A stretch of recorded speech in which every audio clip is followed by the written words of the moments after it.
เงินเขาก็ให้แล้ววันนี้เอา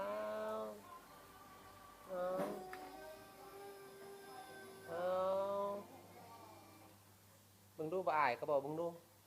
เพิ่นน่ะโอ้ย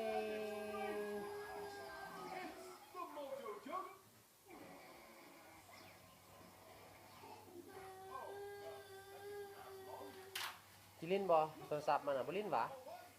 มื้อนี้พอเอาคืนนี่เอาเบิ่งสิจับเอาคืนก่อน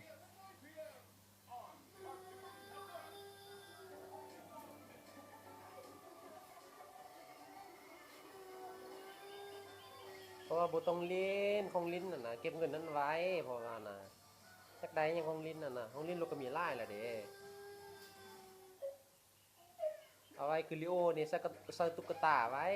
ซื้อรถใหญ่บ่แบบว่าซื้อรถเก่งรถกระบะไอ้โดมาขี่บ่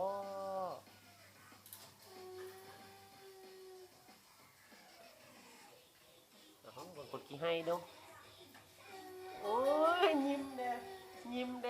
อยากให้เด้อยากยิ้มเดี๋ยวเอามาโทรศัพท์นี่พอจะเอามาเล่นคืนนี่โอ้